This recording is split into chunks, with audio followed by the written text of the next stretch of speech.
For all the times that you rain on my parade. Hello! Alors aujourd'hui je vais vous parler de la taxe carbonique. La taxe carbonique c'est quoi? C'est le principe du pollueur-payeur. Pourquoi cette taxe? C'est tout simplement pour nous pousser à réduire à un maximum notre consommation en gaz à effet de serre, qui je vous rappelle est le facteur numéro 1 en ce qui concerne le réchauffement climatique. Alors, cette taxe a été instaurée à 2 reprises en France, mais sans succès.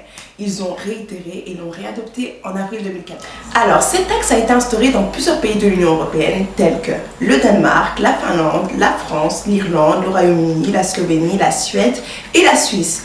Par contre, la Belgique n'est pas concernée par cette taxe, donc je vais prendre l'exemple de nos voisins chéris, la France.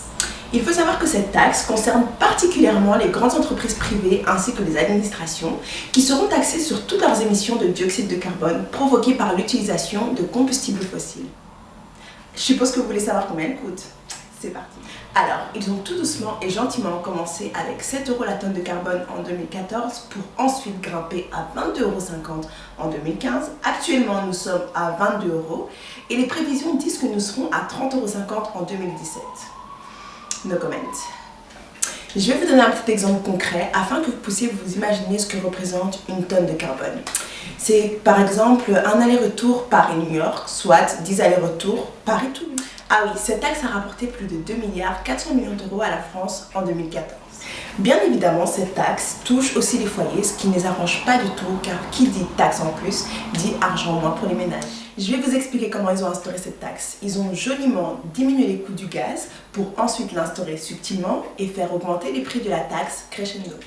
La Fondation Hulot a fait une petite proposition qui est de redistribuer aux foyers les énergies qui n'ont pas été utilisées sous forme de chèques verts ou sous forme de subventions pour changer les équipements anciens en équipements nouveaux afin de pouvoir être plus adaptés en termes d'énergie fossile.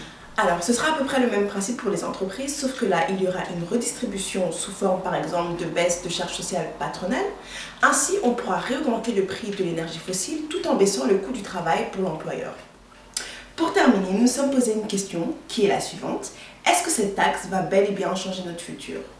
Nous avons réfléchi et nous nous sommes dit que cette taxe a été mise en place afin de pouvoir changer le comportement humain. Si ce n'est pas le cas, il n'y aura aucun changement. My mama don't like you and she likes everyone. And I never like to admit that I was wrong.